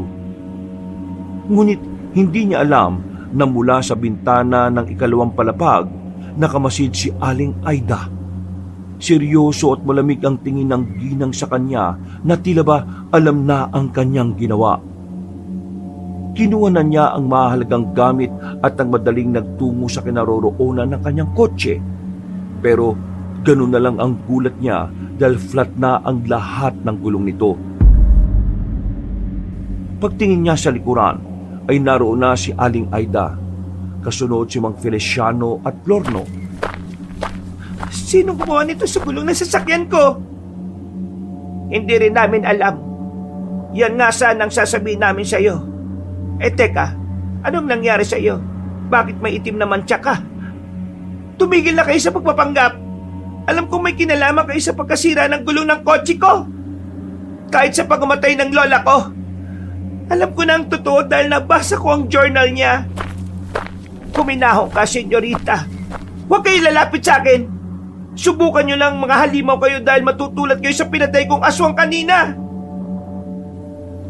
Dahil dito ay tinitigan lang siya ng ginang at pagkalaon ay saka sumenyas kay Mang Feliciano. Kagad lumapit ang hardinero, kaya sinubukang iwas-iwas ni Carmelita ang hawak na gulo. Madali lang siyang nahawakan sa kamay hanggang sa mabitiwan niya ang sandata.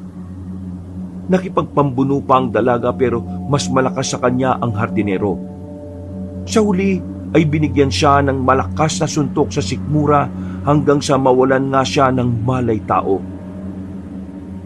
Tahimik ang paligid pagsapit ng gabi. Ngunit sa likod ng katahimikang yon, ramdam ang bigat ng mga lihim na unti-unti nang nabubunyag. Nagising si Carmelita at naabutan ng sarili na nasa sikretong silid na nadiskubre niya noon. Naroon din sina Aling Aida at Mang Feliciano. Nang igala niyang tingin, ay nahagip na mga mata niya sa kabilang silid ang itim na sisiw na nakakulong. Pero mas nato ng atensyon niya sa mga kasambahay dahil naririnig niya siya ang pinag-uusapan ng mga ito. Kailangan na nating simulan ng ritual habang may oras pa tayo. Dapat malulunan niya ang may hiwagang itim na sisiw para mas maging makapangyarihan ang ating lahi. Pero hindi pa handa ang senyorita Carmelita.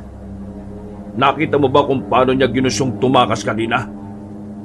Kung hindi pa ako nakaisip ng mainam na paraan, baka nakakawala na siya sa atin.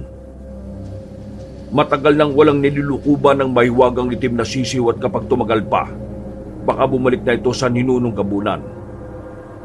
Pero Gawin mo na, Aida. makawalan niyo ako rito. Parang awa niyo na, Aling Aida. Huwag kang makinig sa taong yan. Parang awa mo na.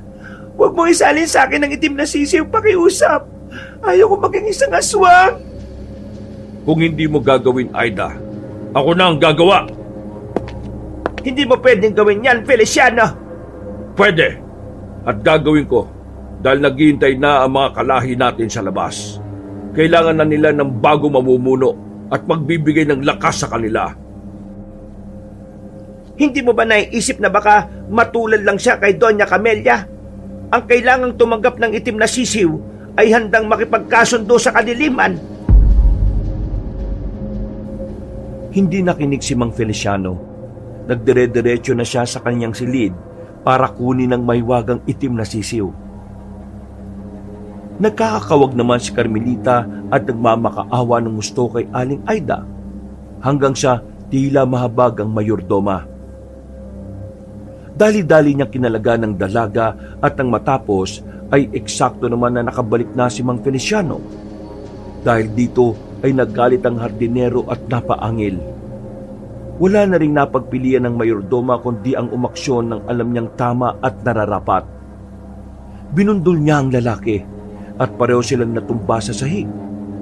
Ang kulungan naman ng mahiwagang itim na sisiw ay nahulog din sa sahig at napunta sa isang sulok. Narinig pa nila ang pag-unga nito na nagbigay ng kilabot sa presensya ni Carmelita. Bago na dyan, senyorita! Takbo na at bilisan mo! Traidor ka! Traidor ka, Aida! Bakit mo siya pinatakas? Hindi ako traitor, Feliciano. Alam ko ang ginagawa ko at ito ang alam kong tama. Nagising na ako sa katotohanan. Habang nagpapambuno ang dalawa, ay sinamantala ito ni Carmelita. Tumakbo siya palabas sa silid na yon hanggang sa tumago siya sa storage room. Pag-akit palabas ng kusina ay dumiretso siya sa dirty kitchen para kumuha ng kutsilyo. Eksakto rin na nakita niya ang mga gamit niya sa lamisita. Mabuti na lang ay naroon ang bag niya at cellphone. Kinuha niya rin ito at nagtangka ng lumabas ng magarang bahay. Subalit bigla siyang inarang ni Lorno na nakangiti lang sa kanya. Saan ka pupunta, ate? At saka bakit may tali ang mga kamay at paa mo? Nabalitaan ko kay Lola Aida na ngayon isasalin sa iyo yung mahiwagang itim na sisiw eh. Pero mukhang tinatakasan mo sila. Tumabi ka, Lorno. Padaanin mo ako. Matagal ko nang gustong gawin to. Kaso pinipigilan ako nila Lola at Mang Fili. Siguro hindi naman sila magagalit kung titikman lang kita bago kayo balik sa kanila at nang masali na sa iyong mahiwagang itim na sisiw. Matagal ko na rin gustong gawin sa iyo to. Sutil na bata ka. Alam ko naman na ikaw talaga yung aswang na yun eh. Etong sayong kago ka! Walang pag-aalinlangan na winasiwas ni Carmelita ang matalim na kutsilyo. Napatras ang batang lalaki pero natamaan pa rin siya sa muka. Nang tumagas ang itim na dugo, napahiyaw si Lorno at kitang-kita ang galit sa kanyang mga mata. Pero hindi pa tumigil ang dalaga. Buong lakas niyang sinipa sa muka ang batang aswang. Tumalsik ito at tumama ang ulo sa pader bago humantusay sa sahig. Hindi naman ito namatay pero nawalan lang ng malay. Ay tila bumalik ang dating tapang na meron si Carmelita bago siya napadpad sa lugar na yon. Buti nga sa iyong bata ka. Umalis na kagad siya sa lugar na yon at wala nang inaksayang oras. At nang nasa bandang ilog na ay nakarinig siya ng alulong ng kung anong halimaw mula sa magharang bahay. Sinundan pa yun ng iba pang alulong na tila tumutugon sa panawagan ng naunang alulong. Naku po, mukhang nagtatawag na yung mga aswang para hanapin ako. Kailangan ko na makaalis sa lugar na ito. Tatawid ako sa ilog. Kailangan ko makatawid sa ilog. Sa tulong ng liwanag galing sa bilog na buwan, ay ligtas siyang nakatawid sa ilog. At nang paakyat na, ay nakarinig siya ng sigaw ng babae mula sa likuran. Paglingon doon, ay nakita niya nga ang isang batang babae na duguan at tumihingi yun ng tulong sa kanya. Pamilyar ito sa kanya dahil minsan na niyang nakitang kalaro ni Lorno noong nakaraan. Bilisan mo, Neng. Tumawid ka rito, tihintayin kita. Sumunod ng batang babae, pero bago pa man makalapit sa kanya, ay may isang aswang ang biglang sumulpot mula sa likuran ng kawawang bata. Kasing laki ito ng kalabaw. May malalaking pakpak at bibig na puno ng matutulis ng ngipin. Agad nitong sinunggaban ng babae at kinagat sa liig. Parang namanhid ang buong katawan ni Carmelita nang makita yon. Hindi niya alam kung tatakbo ba siya o sisigaw. Ngunit nang marinig niya ang lumagutok na buto ng batang babae, otomatikong kumilos ang kanyang katawan palayo sa lugar na yon. Lumayo na siya pero ramdam niyang meron pa ring sumusunod na aswang. Kaya napa-sign of the cross na lang siya kahit takot na takot. Lord, iligtas niyo po ako. Ayaw ko pong mamatay sa ganitong lugar. Ayaw ko maging biktima ng aswang. Habang patuloy sa pagtakbo ay inihanda na ang dalampatalim.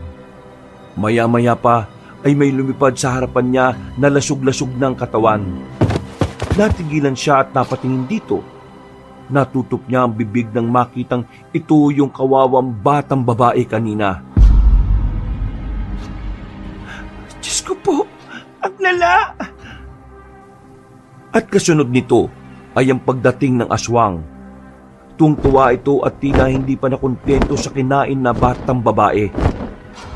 Dahil sa galit ni Carmelita sa nangyari, ay walang pag-aalinlangan siyang sumugod sa halimaw.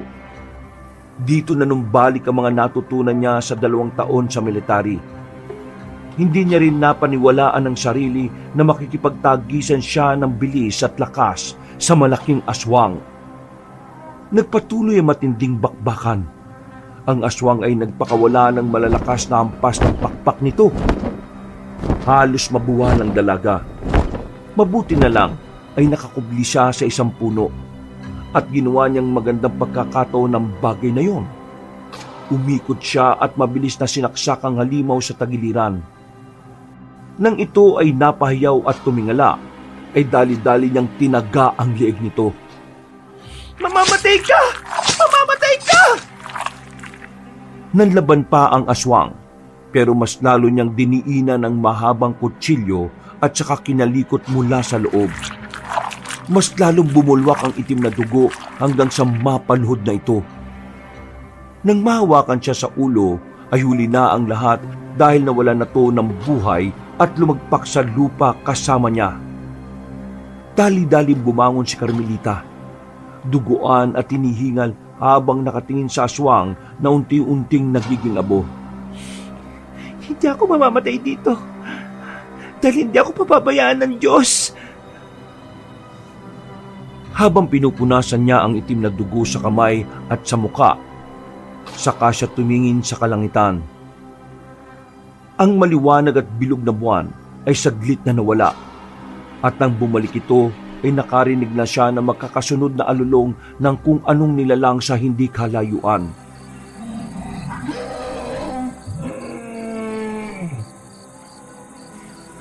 Diyos ko po, halos lahat yata ng mga naroon ay aswang na rin. Kailangan ko na magmadaling makahanap ng ligtas na lugar.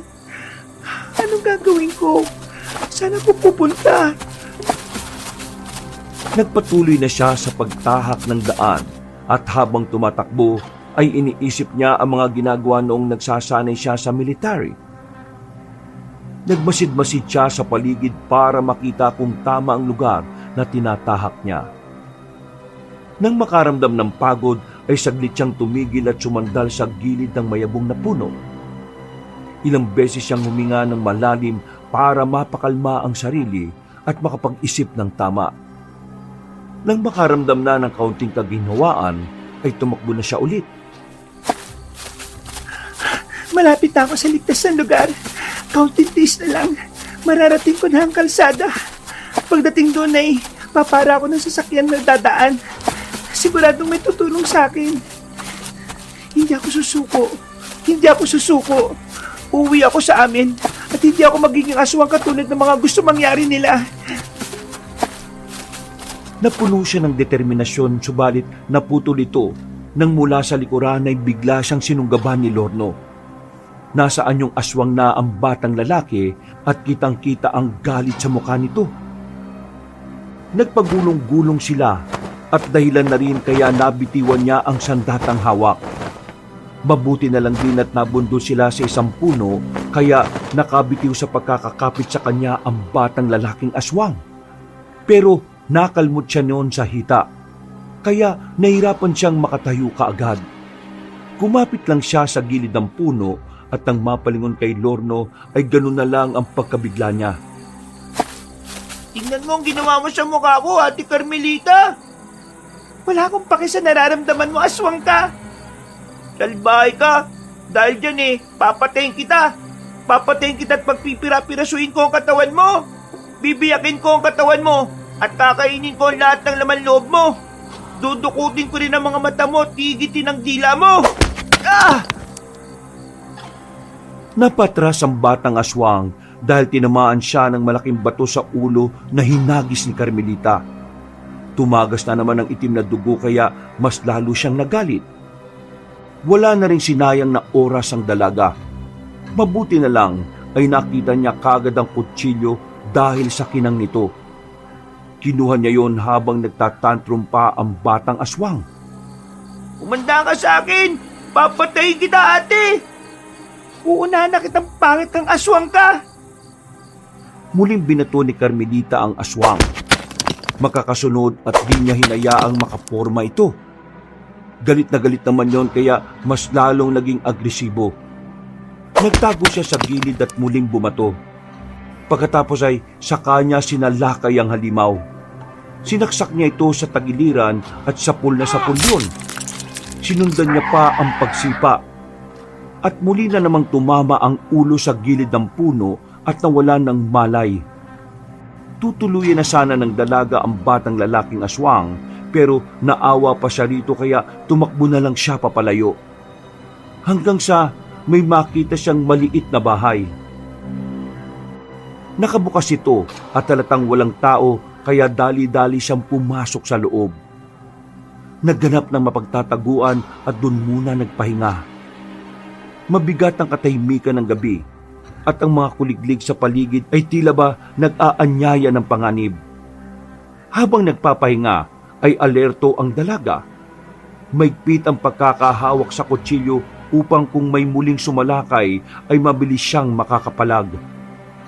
Maya-maya pa nga ay narinig na niya ang unti-unting paggalaw ng bubong ng tinataguang bahay. May aswang na naglalakad dito at sa bawat yabag ay may kasamang langit-ngit ng kahoy. May nakasunod na naman sa akin. Hindi pa ba matatapos ang gabing ito? Isang malakas na kakaramdam siya ng pagkahilo. Dahil dito ay napaupo siya at napasandal sa dingding. Sa kanya lang din napagtanto na tila marami na ang nasayang ng dugo sa kanya. Pumikit siya at napabuntong hininga. Pinakiramdaman niya ang kalamnan na nanginginig na dahil sa dami ng dinanas na hirap. Hindi ka pwedeng manghina, Carmelita. Kaunti na lang, please. Kaya mo to. Pumikit muna siya at saglit na ipinahinga ang sarili. Nang medyo maayos na ang pakiramdam niya, ay pinagtatatalian niya ang mga natamong tama. Paraan ito para mapigilan ng pagtagas ng dugo upang hindi siya manghina.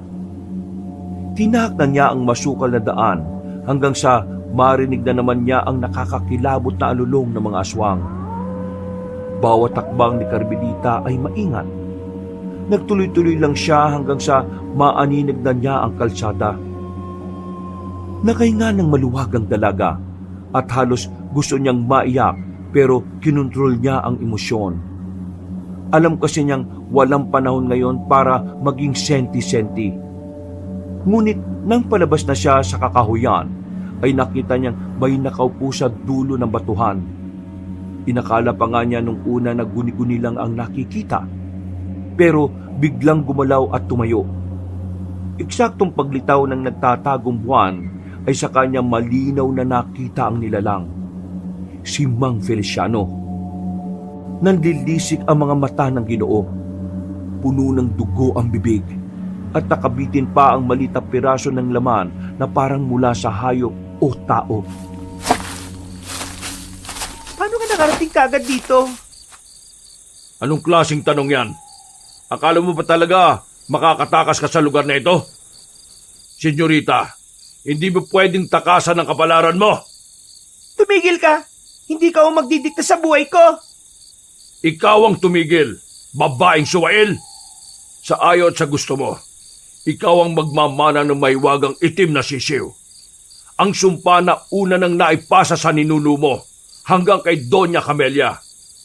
At ngayon, sa'yo naman. Mamamatay muna ako bago nyo gawin yan! Hindi ko papayagan yon dahil ikaw na lang ang huling lahi ng angkan nyo. Kapag namatay ka, tuluyan ang babalik ang mahiwagang itim na sisiw sa ninunong gabunan at manghihina na kami mga nasasakupan nyo. Unti-unti kaming mamamatay at hindi ako papayag na mangyari yon. Kailangan manatili ang ligasiya ng ating lahi, senyorita. Ganun ba? Kung ganun, tama na lang na mamatay na talaga ako? Walang takot ay tinutok ni Carmelita ang kutsilyo sa kanyang dibdib. Kitang-kita ang determinasyon sa kanyang mga mata, kaya kinabahan din ng hardinerong aswang. Nang magpapatiwakal na ang dalaga, nagulat siya dahil merong pumigil. Hindi si Mang Feliciano, kundi si Aling Aida. Maigpit ang kapit ng ginang sa braso ni Carmelita. Hindi na ito ang mabait at mapag-arugang mayordoma na nakasanayan niya, kundi nasa anyo na ng isang aswang. Pero kahit gano'n ang anyo, ay nakilala pa rin siya ng dalaga. Aling Aida? Hindi kita papayagang paslangin mo ang sarili mo, senyorita. Pabayaan mo ako. Mas gugustuhin ko na itong maging Mas gugustuhin ko na ito kaysa maging kauri ninyo. Hindi ako magpapasakop sa pagiging aswang. Hindi ako kailanman titikim ng kahit anong sariwang karne o dugo ng tao. Kung mangyayari yon, mas mabuting mauna na akong mamatay ngayon. Hindi ko rin hahayaang mamatay ka. Ha? Ang ibig ko sabihin, umalis ka na sa lugar na ito, senyorita. Tila hindi makapaniwala si Carmelita sa mga narinig, lalo na si Mang Feliciano na nagngingit-ngit na naman sa galit. Unti-unti na nag-anyong aswang ang Ginoo at tanda ng sumalakay anumang oras. Pero humarang si Aling Aida. Ako makakaharap mo, Feliciano, kapag sinubukan mong kunin ang senyorita. Tatanga-tanga ka, Aida. Bakit mo siya pinagtatanggol? Nababaliw ka na ba? Kapag pinakawalan mo ang babaeng yan, lahat tayong narito ay unti-unti ring manghihina at mamamatay sa oras na bumalik ang mahiwagang sisiw sa itim na ninulong gabunan. Matagal na dapat na nangyari yon, Feliciano. Tama si Doña Camelia sa sinabi niya noon. Dapat matagal na tayong lahat na nagpapahinga. Hindi ka ba napapagod? Ayaw kong makinig sa mga sentimiento mo. Tumabi ka dyan at isuko na sa akin si Carmelita para maisalin ko na sa kanya ang sumpa. Hindi! Hindi ko gagawin yon. Bobo! Hindi ka nag-iisip, Aida. Ang babaeng yan ang pumatay sa apo mo. Tapos, hahayaan mo lang siyang matakasan ng sumpang nakalaan sa kanya. Habang tayong lahat ay nagdurusa, ang taong yan ay magiging malaya sa buhay niya kapag nakalis siya sa lugar na ito. Yun naman ang nararapat, Feliciano. Kaya bumalik ka na roon at hayaan mo na kami. Huwag mong ubusin ang pasensya ko, Aida. Para matapos na to, papatayin na lang kita para wala nang maging hadlang pa. Mabilis na sumugod si Mang Feliciano. Itinulak naman kagad ng mayordoma si Carmelita sa kanya sinalagang pag-atake ng kapwa halimaw. Mabilis ang mga sumunod na pangyayari. Hindi nasundan ng dalaga ang tagisan ng dalawang veteranong aswang. Ang mga sigaw, pag-angil, alulong at garalgal na boses lang ang naririnig niya sa gitna ng nagniningning na buwan. Dahil dito ay gumapang siya palayo sa labanan hanggang sa marinig na niya ang boses ni Aling Aida na napapasigaw sa sakit. Pagtingala niya sa kanan, sa malaking sanga ng puno ay nakita niya roon ng dalawang aswang. Higit-higit ni Mang Feliciano ang kaliwang kamay ni Aling Aida na pilit kumakawala. At sa huli ay hindi nagtagumpay ang ginang. Walang kahirap-hirap na pinutol ng lalaking aswang ang kamay niya at hinagis sa malayo. Mas lalong napaangil ang mayordoma pero hindi pa tumigil ang kalaban niya. Tila sawa na lumilingki si Mang Feliciano saka buong lakas na pinirat ang kaawa-awang ginang. Kitang-kita ni Carmelita ang karumal-dumal na pangyayari. Kaya napapikit na lang siya kasabay ng paglagpak sa lupa ng walang buhay na si Aling Aida.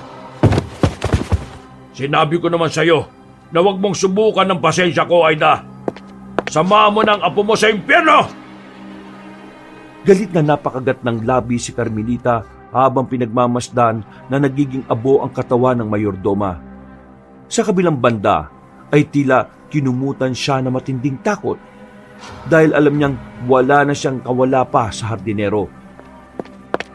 Huwag ka nang makipagmatigasan pa, senyorita. Mas mabuti pa ay sumama ka na sa akin ng matiwasay pabalik sa bahay ng lola mo. Tanggapin mo na ng maluwag sa loob mo ang magiging kapalaran mo. Ikaw ang magmamanang ng mahiwagang itim na sisiw at magiging daluyang ka ng kapangyarihan sa lahi natin. Kung hindi ako pumayag, kahit ipasok niyo sa akin ang sisiw na yon, hindi ako kakain o titikim ng sariwang dugo at karni ng tao hanggang sa mamatay ako. Mawawalan din ng saysay ang paghihirap mo sa akin, Mang Feliciano. Hindi ako kasing tanga ni Aida at ng iba pa. Hindi ko hahayaan na gawin mo yon. Wala ka namang silbi sa amin kung tutuusin. Ang layunin mo lang sa mga nasasakupang aswang ay maging daluyan ng kapangyarihan. Dahil nasa lahi nyo lang, pwedeng maipasa ang sumpa. Kaya ikukulong kita at pakakainin ng sariwang dugo at karne ng tao sa ayaw at sa gusto mo. Napakasama mo. Kung ganon, wala na akong ibang pagpipilian. Sunod mo na hindi ordinaryong bala ang gamit ko. Hoy! Ikaw, babaeng maganda! Takbo dito, bilis! Hindi na nag-aksaya pa ng oras si Carmelita. Tumakbo kagad siya palapit kay Alvin at umangkas sa likod. Nang maalala niya kung sino ang binatilyong yon, ay napakunot siya ng noo. Sabi ko naman kasi sa'yo bumalik ka na sa Maynila. Delikado sa lugar na ito Sino ka? Paano niyo ako nahanap? Ako si Alvin at yung kapatid kong Bonjing, si Patrimonyo. Lilinawin ko lang na hindi ikaw yung nahanap namin kundi yung mga ungol ng aswang Manunugis kami ng kapatid kong si Patrimonyo at matagal na kami nagmamatsyag sa lugar na ito. Marami kasing Pagkatapos ay saka sila nagpaharurot ng takbo. Sige, aswang! Subukan mo lang sumunod at talagang may paglalagyan kayo sa amin! Nang makalayo na sila, ay umungol at umalulong ng malakas si Mang Feliciano. Nagtawag kasi siya ng iba pang aswang para mahabol si Carmelita. At hindi na nga nagtagal at nagsulputan mula sa madidilim na sulok ng kakahuyan ang mga iba pang aswang. Ang karamihan sa kanila ay mga bagong yanggaw na trabahador, habang ang iba ay matatagal na ring aswang katulad ni Mang Feliciano. Samantala, habang tinatahak ni na Alvin, Patrimonyo at Carmelita ang daan, ay naririnig na nga nila sa likuran ang nakakakilabot na ungol ng mga aswang. Babae, yumakap ka nga sa akin dahil mas bibilisan ko pa ang pagmamaneho. May pangalan ako. Ako si Carmelita. At saka, kaskasero ka pala talaga no? Kaya ka malapit sa aksidente. Aba, tanda mo pa pala yun. Ang tagal na nun Hindi ko makakalimutan yung mga ganong klase ng pangyayari. Mas di mo makakalimutan ang pangyayaring to dahil ito ang gabi na niligtas kita. Guys, tama na muna ang lambingan. Nandiyan na sila. Pagsilip ni Alvin sa side mirror ay nasipat nga niya ang ilang aswang na parang kabayo kung tumakbo. May isa na biglang sumulpot sa isang gilid pero walang kahirap-hirap lang yon na binaril ng binata. Natulala si Carmelita dahil sa husay ni Alvin sa pag-asinta sa kalaban. Kitang-kita niya rin na biglang natunaw na parang asido ang aswang na natamaan ng baril. Ibang-iba to sa nangyari nang makapatay siya na dahan-dahang nagiging abo. Bakit sila natutunaw? May espesyal na sangkapambala na ginagamit namin. Disenyo para pangontra sa mga aswang. Kaya kapag tinamaan sila, natutunaw kagad sila at wala nang natitira. Totoong mga manunugis kayo? Oo. Naalala mo nung unang pagkikita natin? Di ba nagtanong ka sa akin kung bakit ako napatingin sa gubat? Naramdaman ko kasi na may mga nakamasid sa atin. Pero nagtataka ako dahil hindi ka nila sinasalakay. Ngayon ko lang napagtanto na meron silang pakay sa'yo. Ikaw pala yung apo ni Doña Camelia. Kilala mo lola ko? Oo. Inabiling ka niya sa amin sa totoo lang. Nakausap namin siya ng personal pero palihim. Humiling nga siya na kapag napadpad ka sa lugar na to, sagipin ka raw namin laban sa mga aswang. Dinitali niya ang lahat, kaya sumang-ayon kami ng kapatid ko. Pasensya ka na rin dahil ngayon ko lang na-realize na ikaw pala yung apo na yon. Kung alam ko lang nung unang pagkikita pa lang natin, binigilan na kagad kita eh. Nagpapala ka naman sa akin nung gabing yon. At alam mo ba na hindi yun naalis sa isip ko? Feeling ko nga yun ang simula kaya ako na-curious hanggang nalaman ko ang totoo. Kaya ako tumakas at nangyari na ang mga ito. Talaga? Parang kinilig naman ako ron. Parang feeling ko tuloy iniisip mo ako palagi. Hoy! Ano? Lambingan pa rin, Kuys! Ang dami nang sumusunod sa atin, oh! Tingin sa likod at gilid mo! Kamunti ka ng masemplang sina Alvin at Carmelita. Mabuti na lang ay nabaril kagad ng morenong binata. Kayo matatapos! Umalulong ang nagngangalit na aswang pero hindi na siya hinayaan ng magkapatid na makapagtawag pa. Sumugod kaagad silang dalawa at nilupog ang aswang na nanghihina na. Hindi na yung sumasalakay. Panay na lang ang iwas at naghahanap ng tiyempo na matlang ay nasa Luciani patrimonyo. Ang huli na lang niyang natatandaan bago tuluyang magdilim ang paningin ay tinapik-tapik ng magkapatid ang kanyang muka. Pagkatapos ay tila nagpaanod na lang siya sa kadiliman. Pagdilat ng mga mata ay nagulat si Carmelita dahil nasa kama na siya. Pagbangon ay nagimbal siya dahil kaharap niya ang malaking bintana. Pamilyar ang nasabing lugar dahil kagagaling niya lang dito. Tila lumobo ang ulo niya nang mapagtanto na nasa bahay siya ng yumaong Lola Camelia. Anong ginagawa ko rito? Paano ako nakapunta uli dito? Paano ako nakabalik? Sino nagbalik sa akin sa lugar na ito? Natigilan na siya nang makarinig ng ingay sa labas. Daan-daan siyang lumapit sa bintana at dumungaw. Nakita niya ang mga trabahador ng taniman na tila tuwang-tuwa at naghihintay ng kung anong magandang mangyayari. At nanlaki ang mga mata ng dalaga nang makita niya si Mang Gastor, ang unang aswang na napatay niya. Buhay pa si Mang Gastor? Paano? Napabaling siya sa nakasarang pinto ng silid nang marinig ang pamilyar na mga boses. Nagmadali siyang lumapit doon at pasimpleng binuksan ang pinto. Nakita niya si Aling Aida na naglalakad palayo. Kasunod ng ginang si Mang Feliciano na may hawak na kulungan. At nanlaki na naman ang mga mata niya nang makita ang may wagang itim na sisiw. Mas lalo siyang nagulat dahil luminto ang mga yon sa tapat ng isang silid. Naalala niyang silid yun ni Lola Camelia. Kaya pagpasok ng dalawang kasambahay sa nasabing kwarto ay sumunod siya at sumilip doon. Doon niya nakita ang kanyang lola na nakaratay sa banig ng karamdaman. Payat at nangihina na tila malapit ang kunin ng kamatayan. Nagulat din siya nang makita si Lorno na nakatingin at nakatunghay lang sa mga nangyayari. Senyora, dala ko na po ang sinasabi kong gamot na nagpatagal sa buhay ng nanay mong si Doña Amelia. Galing po kami sa kulungan niya kahapon sa basement at nagdesisyon na rin siyang ipasa ito sa inyo. Kailangan nyo lang pong lunukin ito para bumuti na ang inyong pakiramdam. Sa ganung paraan ay mabubuhay kayo na matagal. Huwag po kayong matakot dahil simula pa sa ninuno ninyo ay nagpasalin-salin na ang itim na sisiw. Kaya mas mainam na tanggapin nyo na lang po ito. Hindi lang po nito madudugtungan ang buhay ninyo, kundi pati na rin ang lakas na meron ng ating buong sambahayan. Sa ganitong paraan mapapalaganap ang pagkayanggaw. Sisimulan na po namin ang paglilipat sa inyo ng kapangyarihan. Siguradong magugustuhan niyo po ito. Halata sa kilos ng katawan ni Lola Camelia na ayaw niyang lulunin ang sinumpang itim na sisiw.